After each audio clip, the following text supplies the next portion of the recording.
ইয়া মাশারাল জিন্নি ওয়াল ইনস in ইসতাতাতুম আন তানফুযু মিন আকতারিস সামাওয়াতি ওয়াল আরদ ফানফুযু। রব্বুল আলামিন বলে, হে মানুষ এবং জিন, যদি ইচ্ছে করো তাইলে আমি আল্লাহর আসমান এবং জমিনের সীমানা থেকে বেরিয়ে যাও, দেখো তো পারো কিনা। ফানফুযু, বের হও। গুনাহ করছো না ফরমান, তো আমার সীমানা ছেড়ে দাও।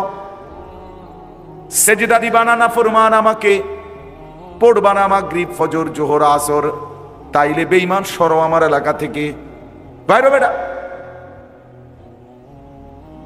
দুনিয়ার মানুষ তো বলে, মিয়া তুই আমার দল করো না, তুই আমার সামনে যা বেটা থেকে বেটা, তুই আমাদের অফিসে আমাদের কোম্পানিতে কাজ করো না, আবার এসে এনে ঘুরাঘুরি করছো, বেরো বেটা এখান থেকে, বেরো। কেউ যদি ক্ষমতাধর হয়, একটু বেশি পাওয়ারফুল হয়, সে তো আরো শক্ত কথা বলে, বেটা একদম লাথি দিয়ে বাইর করে দেবো বেটা এখান থেকে, বাইরো। বলে কিনা বলেন না কেন? আল্লাহ তাআলা যদি ফেরেশতাকে বলে যে তার একটা লাথি দিয়া মার, একটা লাথি তারে, এই অসভ্য মাগরিবের নামাজ কেন পড়লো না, মার, টাম করে একটা লাথি মার, কি হবে তখন? এশার নামাজ না পড়ে এই নাফরমান শুইতে আসলো, আল্লাহ যদি বলে ফেরেশতা একটা লাথি মারবে, এক লাথির লগে যেন মুরাদনগর ফারুইয়া দেবীদের গিয়ে পড়ে। মানুষের পরিবর্তন আল্লাহ তাআলা করেন। অসংখ্য মানুষ যুগে যুগে আল্লাহ তাআলার দয়া এবং রহমে বদলাইছে, আপনি আমি বদলাবো না কেন? আল্লাহ তাআলাই হেদায়েত দেন, আল্লাহ তাআলাই পথ হারা করে দেন। এজন্য আল্লাহর কথা মনোযোগ দিয়ে শুনতে হয়, আগ্রহ থাকতে হয়, নিজের মধ্যে গ্রহণ করার মানসিকতা থাকতে হয়। আমি পারবো, আমি সম্ভব, আমি মুসলমান, আমি মানুষ। আল্লাহর কোরআন মানুষের জন্য, হুদাল্লিন নাস, হুদাল্লিল মুত্তাকিন, মানুষের জন্য কোরআন, মুত্তাকিদের জন্য কোরআন। তাহলে মানুষ পারবে না কেন মানতে? রাসূলুল্লাহ সাল্লাল্লাহু আলাইহি ওয়াসাল্লাম, তাকে তো আল্লাহ তাআলা মানুষের জন্য পাঠাইছে। ওমা আরসালনাকা ইল্লা কাফাতাল লিন্নাস। আল্লাহ তাআলা বলেন, আপনাকে আমি রাসূল বানিয়েছি সারা পৃথিবীর সমস্ত মানুষের জন্য। তাহলে তিনি মানুষের জন্য আসছেন, তো মানুষ তাকে অনুসরণ করতে পারবে না কেন? যাকে পারবে না তাকে পাঠাবেন কেন আল্লাহ? অতএব কোরআন এবং সুন্নাহ, আমরা সবাই এটা বারবার শুনি জীবনে, যে আমাদের জন্য কোরআন সুন্নাহ অনুসরণ করা আবশ্যক, উচিত। এটাই আমাদের জন্য আল্লাহর হুকুম। আর দুইটাই মানুষের জন্য। কোরআন নাজিল হয়েছে মানুষের জন্য, রসুলকে পাঠানো হয়েছে মানুষের জন্য। তা আপনি যদি মানুষ হন, পারবেন না কেন? আমি পারবো না কেন? হ্যাঁ, ছাগল হইলে, পাগল ছাগল হইলে, গরু ছাগল হইলে হয়তো পারবে না। আপনি আমি তো গরু ছাগল না, মানুষ। এই জন্য আসলে এটা আমি সব সময় বলি, নিজের ভিতরে যদি এই অনুভূতি জাগে কারো, আমি মানুষ, আমি পারবো, আমাকে পারতেই হবে। দেখেন, খামখেয়ালি করলেও সময় চলে যায়, কাজে লাগাইলেও সময় চলে যায়। এক সেকেন্ড, এক মিনিট এই পৃথিবীতে কারোর জন্যই থামে না। 24 ঘন্টা সারা রাত যে তাহাজ্জুদ নামাজ পড়ে, তারও ফজরের ওয়াক্ত হয়ে যায়, ভোর হয়ে যায়। সারা রাত যে মদের আড্ডা, জুয়ার আড্ডা, নারীর আড্ডায় থাকে, তারও রাত ভোর হয়ে যায়, ভোর হয়েই যায়। কারো জন্যই সময় থামে না, এক মিনিটও না। আমরা অনেক সময় কথার প্রসঙ্গে কাউরে বলি যে, দোস্ত তুমি একটা মিনিট দাঁড়াও, আমি আসতেছি ঘর থেকে, এরকম বলি না আমরা? 2 মিনিট আসতেছি, 2 মিনিট। তো 2 মিনিট তো বললেন বন্ধুকে, ওই বন্ধু ঠিকই দাঁড়াইছে, কিন্তু মিনিট দাঁড়ায় না। মিনিট কি দাঁড়ায়? দাঁড়ায়। 6টা 10-এ যদি বলেন 2 মিনিট আসতেছি, তো 2 মিনিট পরে আসলে কি তখন 6টা 10ই বাজে না 6টা 12? মিনিট চলে গেছে, সময় থামে নাই, বন্ধু থামছে। সময় 1 সেকেন্ডের জন্যও থামে না। লা ইয়ান্তাজিরু লি আহাদিন, কারো জন্যই থেমে থাকে না, কারো জন্য না। এই জন্য দয়া করে যৌবনের এই সুন্দর সময় চলেই যাচ্ছে, দেখতে দেখতে ফুরায় যাচ্ছে। এই 14 বছর, এই 15 বছর, এই 16 বছর, 17 বছর, দেখতে দেখতে বয়স্ক, দেখতে দেখতে মুরব্বী। আল্লাহ তাআলা শক্তি সামর্থ্যের সময়টা ধীরে ধীরে দুর্বল করে দিচ্ছে। আল্লাহুল্লাযী খালাকাকুম মিন দুআফিন, আল্লাহ তাআলা কোরআনুল কারীমে বলেন যে আল্লাহ তাআলা তোমাদেরকে প্রথম সৃষ্টি করেছেন দুর্বল অবস্থায়। তোমরা যখন বাচ্চা ছিলে দুর্বল ছিলে। সুম্মা জাআলা মিন বাদি দুআফিন কুওয়াতান, অতঃপর সেই দুর্বল দেহে তিনি দিয়েছেন ধীরে ধীরে শক্তি। কুওয়াতান, ওই আগেরই হাত, ছোটবেলার হাতে এগুলো, আল্লাহ তাআলা এগুলোর মধ্যে শক্তি দিয়েছেন। এখন এগুলো মজবুত হাত, শক্ত হাত। নওজোয়ানের হাত মজবুত, পাও মজবুত, এটা আলাদা হাত পাও না, আগেরটাই। সুম্মা জাআলা মিন বাদি কুওয়াতিন দুআফান ওয়া শাইবা, আল্লাহ তাআলা বলেন অতঃপর তিনি আবার পুনরায় সেই শক্তি সামর্থ্য ওয়ালা দেহে ফিরিয়ে দিয়েছেন বৃদ্ধ এবং দুর্বল অবস্থা। এই যে এখন আবার দুর্বল। তো হুজুর মনে করেন আজ থেকে 30 বছর আগে এমনই তো ছিল না? কথা বলেন না, এমনই ছিলেন? আরো সামর্থ্যবান ছিলেন, আরো শক্ত সবল ছিলেন, এখন দুর্বল। আল্লাহ ফিরায় দিয়েছেন আবার আগের হারাত। ইয়াখলুকু মা ইয়াশা, আল্লাহ তাআলা বলেন তিনি যা ইচ্ছা তাই সৃষ্টি করতে পারেন। ওহুয়াল আলিমুল কাদির, তিনি সব জানেন, তিনি সব ক্ষমতা রাখেন। এজন্য ভাইয়া এটা বোঝা দরকার, অনুভূতি থাকা দরকার যে দেখতে দেখতে আমার হায়াত, আমার সুন্দর শক্তি সামর্থ্যপূর্ণ শরীরটা ফুরায় যাবে, ফুরায় যাবে। আমি প্রায় বলি, একসময় আমি কি পরিমাণ ঠান্ডা পানি, 7 আপ, কোক, দই, ফ্রিজের একদম ঠান্ডা খাইতাম। আমার মনে হয় এখন আস্তা বোতল 7 আপের আধা লিটার, 1 লিটারও খাইয়া ফেলছি, একদম ঠান্ডা। কিন্তু এখন আমি এই প্রচন্ড গরমের মধ্যে ঠান্ডা পানি খাইতে ভয় পাই, খাইয়ে না। তাইলে কোথায় হারায় গেল সেই সামর্থ্যপূর্ণ সময়টা? আমি গত কোনোদিন আগে, 2-3 বছর আগেও, 2 বছর হবে, এর আগে কোনোদিন চশমা পরিনি, কোনোদিনও। কমপক্ষে 40 বছর বয়স পর্যন্ত, আমার এখন 42 বছর শেষ, তো চশমা পড়ি নাই আমি। এখন আমাকে চশমা পড়তে হয় লেখাটা দেখার জন্য, রিডিং এর জন্য। তাহলে কোথায় হারায় গেল সেই সামর্থ্য? প্রতিদিন প্রতিদিন কোমরে ব্যথা করে, পিঠের এখানে ব্যথা করে, মাজায় ব্যথা করে, সব সময়। গাড়ির মধ্যে একটা আমার সিটের উপরে আরেকটা সিট আছে আলাদা, আমি এটা ডাক্তারে দিছে আমারে, ঢাকা ইবনে সিনা হসপিটালের একজন বড় ডাক্তার, তো এটা আবার কিনছি ঢাকা থেকে, আলাদা ফোমের আলাদা সিট, ওইটার উপরে থাকে, এটার মধ্যে আমি বসি। তাহলে কোথায় হারায় গেল সেই সামর্থ্যপূর্ণ সময়? আমার এই হায়াত, আমি আমার জিন্দেগির সাক্ষী, আমার জীবন আমার মনে আছে, আমি তো বলি নাই। এই জন্য হায়াত কাজে লাগাই। বাপ, ভাই, বন্ধু সবাই এটা বোঝা উচিত, এটা ভাবা উচিত, সময় কাজে লাগানো। ওই যে ভাই মোবাইল এটা তুলেন না, বললাম না হাতে ধরতেন না, এই যে আপনি হাতে ধরতেছিলেন, ওই যে কালো শার্টওয়ালা মিয়া ওটা দেখে দেখে হাসতেছে। আপনি আপনি আমি সেদিকে চান কিতা, আমি দেখছি না, সিরা খাই বেটা হেজি গাইডা নেবা মেহারে যে কি কিতা করে বুঝছি কিনা। হাতে ধরা মোবাইল এটা বিরক্তিকর, তার দিল বসে না, জেহেন বসে না, আর কি কথা দিলে ঢুকে না। এই জন্য আমি এইটা মানা করি। ঠিক আছে, আপনি যদি বয়ান রেকর্ড করতে হয় আপনি স্ট্যান্ড কিনবেন, কিনে আলাদা রেকর্ড করবেন, তাইলে আপনি আলাদা শুনবেন। চলেন তো বলতেছিলাম আমরা প্রত্যেকেই শুরুর কথাটা এটাই, জিন্দিগির কদর করা দরকার, হায়াতের কদর, সময়ের কদর। সময় কিন্তু আল্লাহ তাআলার পক্ষ থেকে আমাদের কাছে দেওয়া আমানত। আমাদের হায়াত আমাদের সময়, আমাদের সময় আমাদের হায়াত। যে যতক্ষণ বেঁচে আছি অতক্ষণই সময় পাইছি। আমি মরে গেলাম, আমার সময় শেষ। এরপরে পৃথিবী থাকলেই কি, না থাকলেই কি, এরপরে পৃথিবী আধুনিক হইলেই কি, ধ্বংস হইলেই কি, আমি তো নাই। এরপরে আর কি, আমার মৃত্যুর পরে মানুষ সব সারের দেশে গেলে গায়ে আমার লাভ,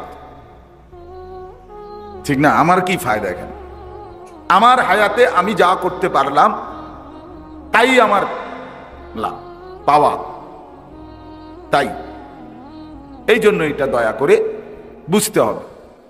বুজুর্গানে দিন বলে, মান মাতা ফাকাত কামাত কিয়ামাতু, যে মরলো তার কিয়ামত শুরু হয়ে গেল। অর্থাৎ সে আর পিছনে এদিকে আসবে না। এরপরে ধাপে ধাপে কিয়ামত, কবর, মুনকার নাকিরের প্রশ্ন উত্তর, নির্দিষ্ট সময় পরিমাণ অবস্থান, হাসরের ময়দানে আবার উঠা, আমলনামা হাতে নেওয়া, মিজানের পাল্লার কাছে মাফের জন্য যাওয়া, ফুলসেরাত পার হওয়া, জান্নাত কিংবা জাহান্নামে যাওয়া। খালাস, সামনের দিকে শুধু, আমরা শুধু সামনের দিকেই যাচ্ছি, পিছনে ফিরে আসার। আজকের আসর, আজকের মাগরিবের টাইম, আসরের এই মাগরিবের আগের এই টাইমটা, একটু আগেই আমি আসছি এখানে, 6টা 20 বা 16 বাজে যখন, তখন আমি এখানে আসছি। তাহলে আমি মাগরিবের আলো দেখছি আগে আইসা, এখন অন্ধকার, এই 20-30 মিনিট আগে। তাহলে সেই আলোটা আজকের আসর মাগরিবের আগ টাইম আর কি পৃথিবীতে কোনোদিন ফিরে আনা যাবে? আর না, খালাস, আর হবে না। এই একবারই বাফ। পৃথিবীতে প্রত্যেক মিনিট সময় একবারই আসে। এই যে আজকে 17ই মে 2024, রোজ শুক্রবার, এই শিরোনাম পৃথিবীতে আর কোনোদিন হবে? আর হবে। আগামী শুক্রবার আসবে, কিন্তু সেটা 17ই মে না, 24শে মে। আগামী বছর 17ই মে আসবে, কিন্তু সেটা 2024 না, 2025। তাহলে এই শিরোনাম আর হবে না, এটাই শেষ, এটাই শেষ। তাহলে আমার হায়াতের প্রতি মিনিট আর আসবে না। আমি আর পেছন দিকে আসতে পারবো, ইউটার্ন দিয়েও না। রাস্তার ইউটার্ন হয়, জিন্দিগির ইউটার্ন হয় না। হায়াতের কোনো কি নাই, সময়ের কোনো ইউটার্ন নাই। আরেকবার ফিরে আসেন। আপনি গড়ির কাঁটা ইচ্ছা করে আপনি এটাকে পিছাই দিলে লাভ হইতো না। আপনার কাঁটা, আপনারটা ডিস্টার্ব করবো, মানুষের গড়ি কবো, গড়ি এটা ডিস্টার্ব, স্লো। এই জন্য আমরা চলেন বাপ, আপনাদের কাছে অনুরোধ করলাম, ছেলেরা, ভাইয়া, তোমাদের কাছেও বললাম, সব মিলাইয়া একসাথে কথা হলো এটা, কেন নামাজ পড়বা না, কেন আল্লাহকে চিনলা না, মানে কি কারণ, কেন পছন্দ হইল না মোটেই নামাজ পড়াটা, কেন ভাল লাগলো না? সবই ভাল লাগে। এই গরম, এটাকে ছেড়ে দেওয়ার, এখান থেকে গরমের এই পৃথিবী থেকে অন্যত্র যাওয়ার কোনো সুযোগ আছে কি? তাইলে আল্লাহর এরিয়া থেকে যাওয়ার তো কোনো সুযোগ নেই।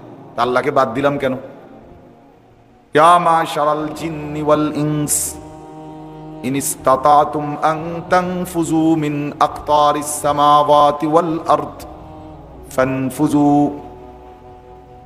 রব্বুল আলামিন বলে, হে মানুষ এবং জিন, যদি ইচ্ছে করো তাইলে আমি আল্লাহর আসমান এবং জমিনের সীমানা থেকে বেরিয়ে যাও, দেখো তো পারো কিনা।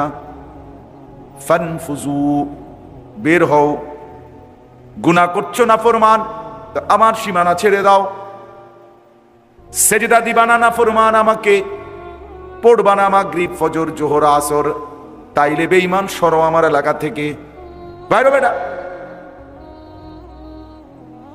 দুনিয়ার মানুষ তো বলে, মিয়া তুই আমার দল করো না, তুই আমার সামনে যা, বেটা থেকে বেটা, তুই আমাদের অফিসে আমাদের কোম্পানিতে কাজ করো না, আবার এসে এনে ঘুরাঘুরি করছো, বেরো বেটা এখান থেকে। বেরো।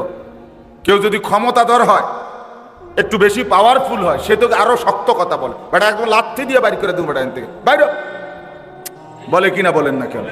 আল্লাহ তাআলা যদি ফেরেশতাকে বলে যে তার একটা লাথি দিয়া মার, একটা লাথি তারে, এই অসভ্য মাগরিবের নামাজ কেন পড়লো না, মার, টাম করে একটা লাথি মার, কি হবে তখন? এশার নামাজ না পড়ে এই নাফরমান শুইতে আসলো, আল্লাহ যদি বলে ফেরেশতা একটা লাথি মারবে, এক লাথির লগে যেন মুরাদনগর ফারুইয়া দেবীদের গিয়ে পড়ে, কি হবে ভাইয়া? আল্লাহ পারবে না?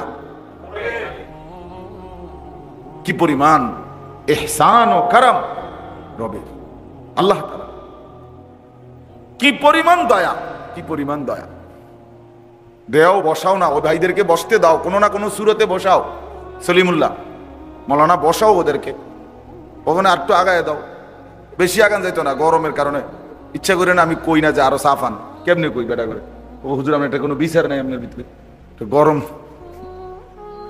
চলেন। এই জন্য বললাম আর একটু দেখেন, একটু একটু সামান্য একটু আগায় দেন, কষ্ট হলেও বরকত হবে।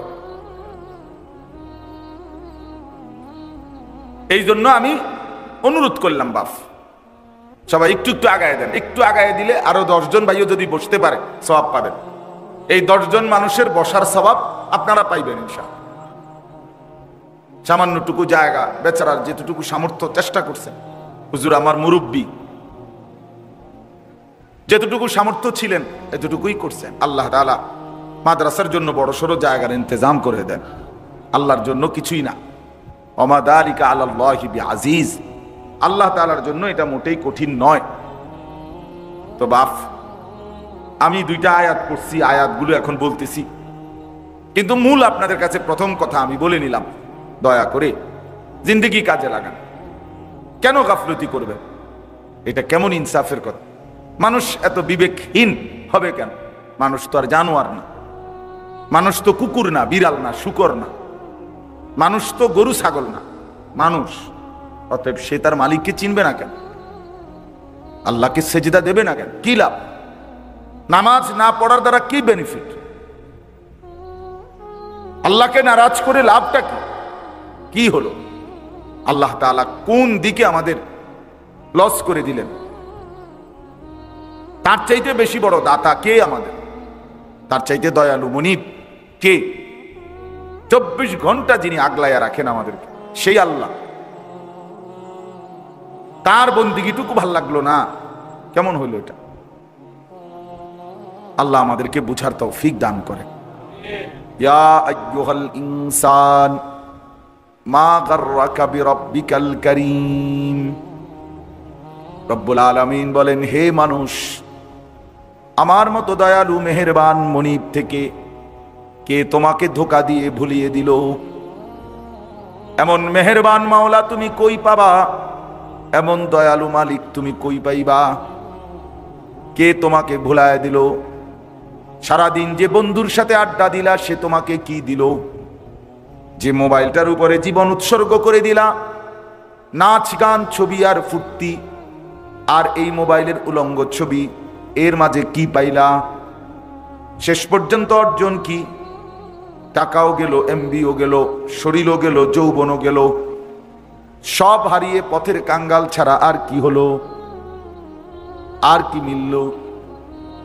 আল্লাহ এটা বারবার বলছে, বান্দা কি পাইলা আমারে বাদ দিয়া? আমাকে ছেড়ে কি অর্জন করলা? বলো। ইকতারাবা লিন-নাসি হিসাবুহুম ওয়া হুম ফি গাফলাতিন মুরিদুন। আল্লাহ বলেন, হায় মানুষ, হিসাবের সময় তো কাছে গেছে, তুমি তো দেখছি এখনো আমি আল্লাহ থেকে বিমুখ হয়ে গাফেল হয়ে আছো। গাফেল হয়ে 30 বছর হয়ে গেছে সুদের ব্যবসা করো, আর ছাড়বা না বান্দা। হ্যাঁ, আজকে 30 বছর তোমার ঘরে রঙিন টেলিভিশন চলে, প্রতিদিন নাচ গান, নর্তকীর ছবি, জিনা ব্যভিচারের দৃশ্য, ছেলে মেয়ে স্ত্রী কন্যা দেখতেছে। ভাইয়া কথা বাকি থাকলে বাইরে গিয়ে বলো, বাইরে চলে যাও, দুজন যাও, বাইরে যাও। এটা ফালতু কোথাকার বেটা, তুমি চেনো না আমার মিয়া? গাফেল আমি পছন্দ করি না।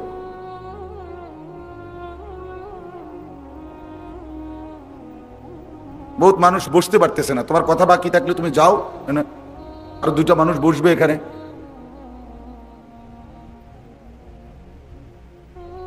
জি বাপ, আমি খুব সাংঘাতিক মানুষ, আমার হিসাবটাই আলাদা।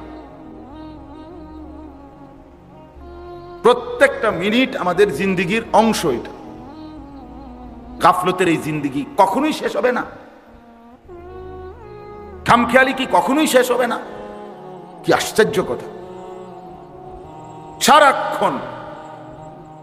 সারাক্ষণই কি কথা, সারাক্ষণই দুষ্টামি, সারাক্ষণই হাসি, ধাক্কাধাক্কি, মোবাইল, নাচ গান। এটা কোনো জিন্দিগি হলো মিয়া? মানুষ তো কিছুক্ষণের জন্য ভাবে, মাঝে মধ্যেও তো ভাবা উচিত একটা মানুষ যে হাই কি করছি, হাই কি করছি। আমি তো একেবারে প্রত্যেক দিন আলহামদুলিল্লাহ নিয়মিতই ভাবি যে আমার আর কি কি কাজ বাকি, কি কি রইল। আল্লাহ আমাদেরকে মাফ করে দেন। এই জন্য আপনাদের কাছে অনুরোধ করলাম, যুবক ভাইদের, তোমাদেরকেও শক্ত কথাই শুনতে হবে, ফিরতে হবে একজন একজন করে হোক। আমার 30 বছরে যদি একজন করে 30 বছরে 30 জন নওজোয়ানও বদলায়, আর এই একজনের চোখেও কোনোদিন পানি পড়ে, আল্লাহর বন্দিগিতে ফিরে আসে, আশা করা যায় আল্লাহ চাইলে আমাকে তো এই বরকতে মাফ করে দিবে। কিন্তু আমি শুধু বলেই যাব সবাই সবার মতো খামখেয়ালি করবে, এটা আমি মানি না। আমার এই তবিয়ত শক্ত, আমি সারাক্ষণ টর্চ লাইটের মতো চোখ ঘুরাই, যতক্ষণই বয়ান করি নজর ঘুরাই চারদিকে। গাফেল মানুষ আল্লাহ তাআলা নিষেধ করছে কোরআনে, ওয়ালা তাকুম মিনাল গাফিলিন। বন্ধু আমার, গাফেল হবেন না। নবীকে বলছে, নবীকে, যে নবী 24 ঘন্টা আল্লাহর ইবাদত করতেন, তাকে পর্যন্ত আল্লাহ আবারও বলছেন আপনি গাফেল হইয়েন না। তিনি গাফেল হইছে কখন? হ্যাঁ, নবীজি প্রতিদিন 2 ঘন্টা গাফেল থাকতেন, অমনোযোগী থাকতেন আল্লাহর থেকে, কল্পনা করা যায়? তবুও বলছেন আল্লাহ, ওয়ালা তাকুম মিনাল গাফিলিন ওয়ালা তুতি মান আগফালনা কলবাহু আন যিকরিনা। আল্লাহ বলে, যার অন্তর আমি আল্লাহর স্মরণ থেকে গাফেল, আপনি বন্ধু তার সাথে বসবেন না, এমন ফালতু মানুষের লগে বইবেন না। 7 ঘন্টা বেটা তোর লগে হাঁটলাম, তুই একটাবার আল্লাহর নাম নিলি না।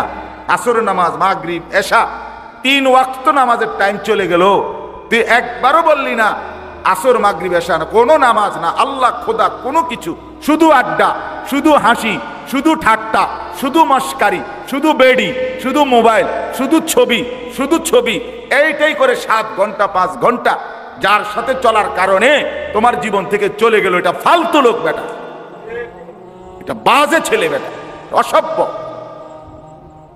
এটা হাইওয়ান বেটা। তুমি তার সাথে চলবা কেন বেটা? মানুষ এত ফালতু হয় কিভাবে?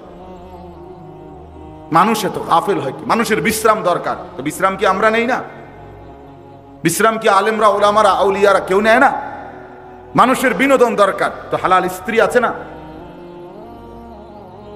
মানুষের হাসি ফুস আনন্দ দরকার, তো হালাল বন্ধু, নেককার বন্ধু, বাচ্চা কাচ্চা অথবা নিজের একান্ত জন আছে না?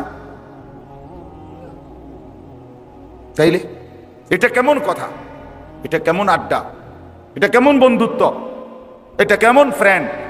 এটা কেমন একসাথে চলা যে একজন আরেকজনকে জাহান্নামের দিকে নিয়ে যাচ্ছে?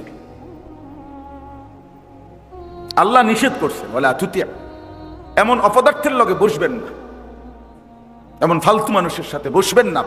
নবীজিকে নিষেধ করছে, ওয়াসবির নাফসাকা মা আল্লাযীনা ইয়াদউনা রাব্বাহুম বিল গাদাতি ওয়াল আশি ইউরিদুনা ওয়াজহাহু।